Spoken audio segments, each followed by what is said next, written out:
Здравейте! Тук съм да ви разкажа за метода на сугестопедията и как той работи. Сугестопедията.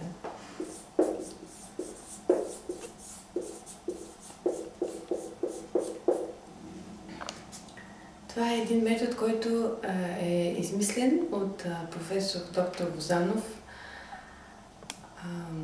през 70-те години и който постига много добри резултати при преподаването и поднасянето на различни видове информация.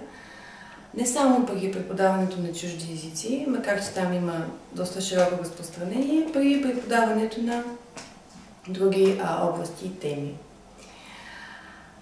Когато нещо се преподава, са въвлечени обикновено двама души.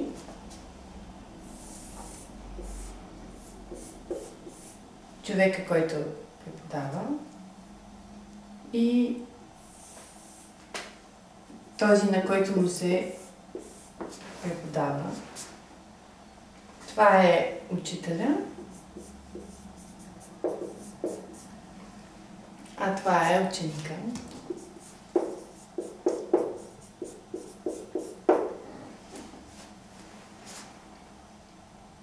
Използвайки принципите на сугестопедията, за които сега ще ви разкажа, те са 7 на брой. Усвояването на материала става много плавно, леко, спокойно и без напрежение. Съответно, това, което се преподава, се помни и доста време.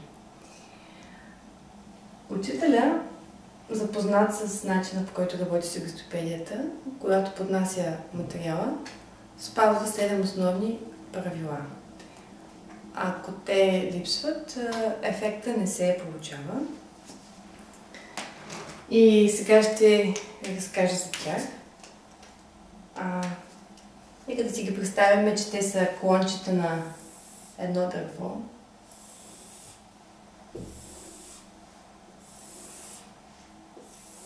Пет, 6, 7. Всяко клонче е един закон.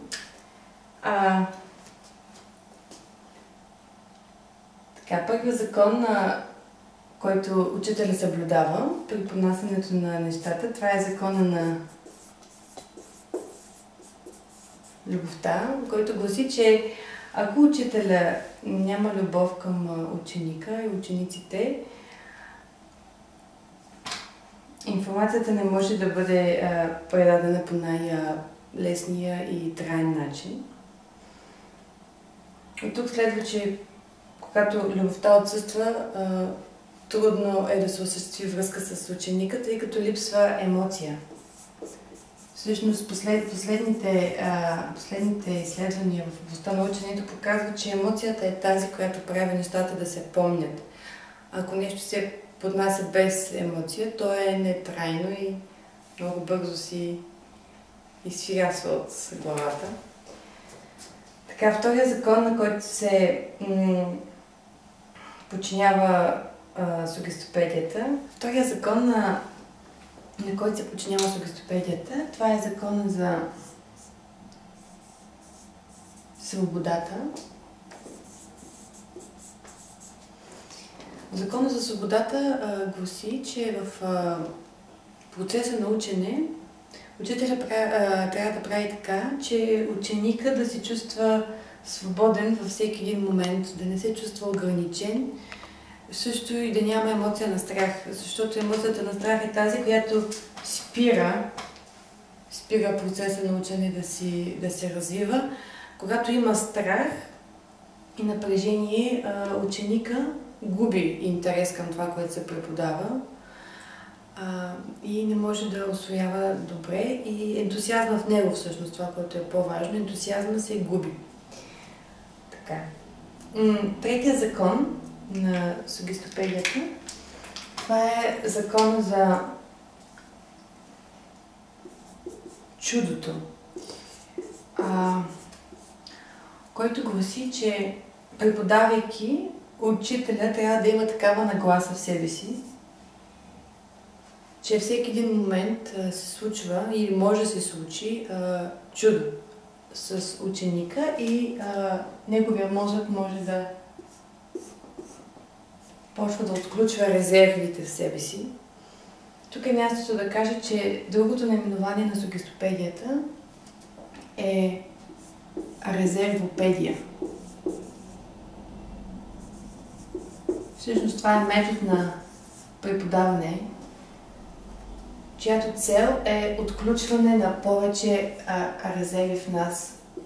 В мозъка има милиони, билиони клетки, от които ние ползваме някъде около, може би 3-4%. Идеята на този начин на преподаване е тези клетки, които са в спящо състояние, правейки връзка една с друга, да се активират.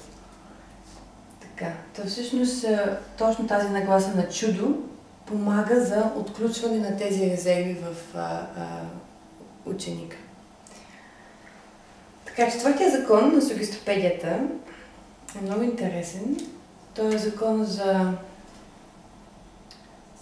частта и цялото.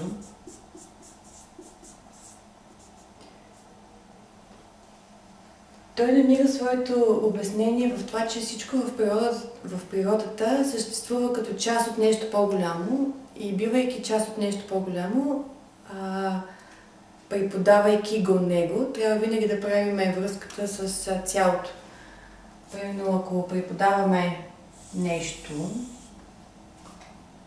което е голямо, трябва да покажем малките неща, от които то е създадено,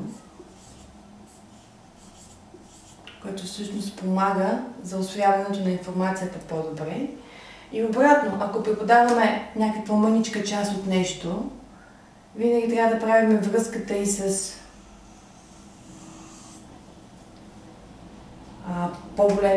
по-големия организъм, по-голямото цяло, от което тази част е част, всъщност.